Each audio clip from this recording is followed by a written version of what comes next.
Assalamualaikum warahmatullahi wabarakatuh. Jumpa lagi dengan saya, Sally Sylvia Rosi. Kali ini saya akan membahas materi tentang pemasaran jasa dan barang. Oke, yang pertama ini ada konseptualisasi pemasaran jasa yang meliputi 4 karakteristik. Nah, yang pertama yaitu intangibility, merupakan jasa yang mempunyai sifat tetapi tidak berwujud karena tidak bisa dilihat, dirasa, didengar, diraba, atau dicium sebelum ada transaksi pembelian. Nah, yang kedua ini ada inspirability, di mana suatu bentuk jasa tidak dapat dipisahkan dari sumbernya, apakah sumber itu merupakan orang ataupun mesin. Nah, yang ketiga ini ada variability atau berubah-ubah, di mana jasa yang sesungguhnya sangat mudah berubah-ubah karena jasa ini sangat tergantung pada siapa yang menyajikan, kapan dan di mana disajikannya. Nah, untuk yang terakhir ini ada perishability, yaitu mudah lenyap, di mana daya tahan suatu jasa tidak akan menjadi masalah jika permintaan selalu ada. Nah, bila permintaannya turun, maka masalah yang sulit akan segera muncul. Oke. Untuk materi yang selanjutnya ini ada pemasaran jasa dalam konteks bauran pemasaran 7P. 7P ini meliputi product, price, place, promotion, people, process, dan physical evidence. Nah, untuk produk sendiri yaitu berkaitan dengan desain, fitur, kualitas, dan keunggulan. Nah, untuk price ini strategi penetapan harga dalam pemasaran jasanya. Nah, untuk yang place ini berhubungan dengan ketersediaan dan aksesibilitas layanan. Nah, untuk yang keempat ini promotion, strategi komunikasi untuk memperkenalkan, mengedukasi, dan mempromosikan layanan kepada pelanggan potensial. Nah, untuk yang kelima, people, yaitu staff atau orang-orang yang berinteraksi langsung dengan pelanggan. Sangat penting nih teman-teman dalam pemasaran jasa ya. Nah, untuk yang keenam, proses. Ini mengacu pada langkah-langkah atau prosedur yang diikuti dalam memberikan layanan. Nah, untuk yang terakhir, physical evidence atau bukti fisik ya. Dalam konteks pemasaran jasa, bukti fisik berkaitan dengan elemen yang mendukung pengalaman layanan seperti desain tempat, peralatan yang digunakan, identitas visual, testimoni pelanggan, atau segala bentuk konkret ya yang membangun kepercayaan pelanggan terhadap layanan yang ditawarkan. Nah, untuk materi yang ketiga di sini ada pemasaran jasa dalam perilaku konsumen yang meliputi identifikasi pasar sasaran. Yang kedua, penentuan kebutuhan dan keinginan konsumen. Yang ketiga, pemahaman proses keputusan konsumen. Yang keempat, faktor psikologis konsumen. Yang kelima, pengaruh sosial dan budaya. Yang keenam, pengaruh eksternal. Yang ketujuh, personalisasi layanan. Yang kedelapan, pengukuran kepuasan pelanggan. Yang kesembilan, adanya manajemen keluhan dan tanggapan. Yang kesepuluh, analisis pasca pembelian dan loyalitas pelanggan. Yang ke-11, evaluasi data dan implementasi tindakannya, teman-teman. Nah, untuk yang terakhir, pengembangan strategi pemasaran.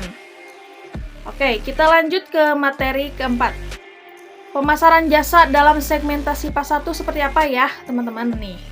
Materi yang keempat. Yang pertama, ada kriteria yang relevan seperti demografi. Demografi itu maksudnya seperti usianya berapa, jenis kelaminnya apa, pendapatannya berapa, serta psikografis yaitu gaya hidupnya seperti apa, dan lokasinya, geografisnya, atau perilaku kebiasaan si pembeli atau loyalitas pelanggannya seperti apa, teman-teman. Nah, yang kedua, analisis pasar. Perusahaan mengumpulkan data untuk mengidentifikasi segmen yang ada dalam pasar mereka dan mengklasifikasikannya berdasarkan kriteria yang telah ditentukannya, teman-teman. Nah, yang ketiga, pemilihan segmen yang tepat. Setelah identifikasi segmen, perusahaan memilih segmen yang paling cocok dengan strategi mereka dan memiliki potensi pertumbuhan. Nah, untuk yang keempat, penentuan strategi pemasaran, di mana perusahaan mengembangkan strategi pemasaran yang sesuai dengan setiap segmen termasuk penentuan harga, promosi, distribusi, dan pengembangan produk atau layanannya.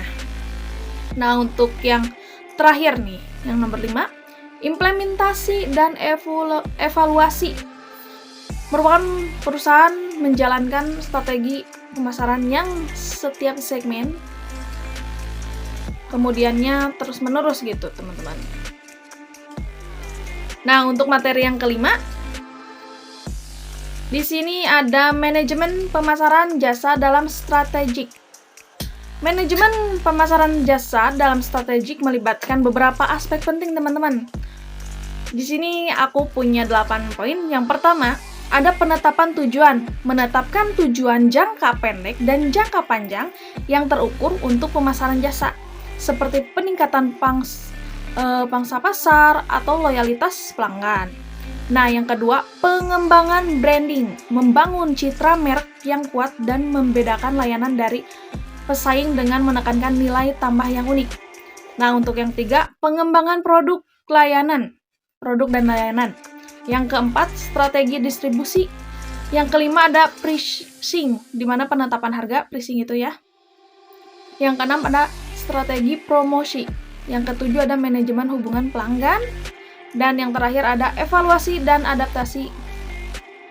Oke, selanjutnya kita masuk ke materi yang keenam, yaitu ada pembuatan desain sistem informasi pemasaran jasa, yang meliputi yang pertama ya, analisis kebutuhan, di mana kita mengidentifikasi dulu kebutuhan informasi pemasaran, apa informasi yang diperlukan untuk mendukung kegiatan pemasaran jasanya. Terus wawancara.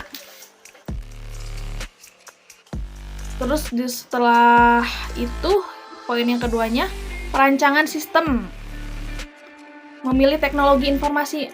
Jadi memilih platform atau perangkat lunak dan perangkat keras yang sesuai dengan kebutuhan perusahaan.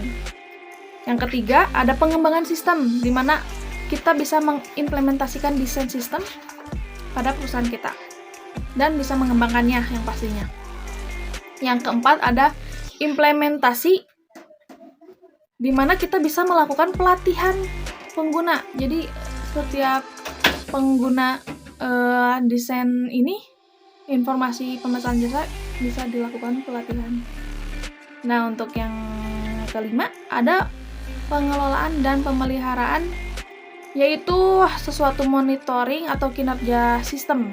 Jadi di mana kita melakukan pemantauan rutin terhadap kinerja sistem dan melakukan peningkatan jika diperlukan. Nah, pemeliharaan rutin ini memastikan bahwa sistem tetap berjalan lancar dan aman, teman-teman. Nah, untuk materi yang terakhir di sini ada penetapan harga jasa dan penerapan manajemen pendapatan, yang meliputi yang pertama, ada persepsi nilai oleh pelanggan. Yang kedua, ada analisis biaya produksi dan penawaran layanan. Yang ketiga, ada segmentasi pasar dan strategi penempatan harga. Yang keempat, ada analisis persaingan dan posisi pasar.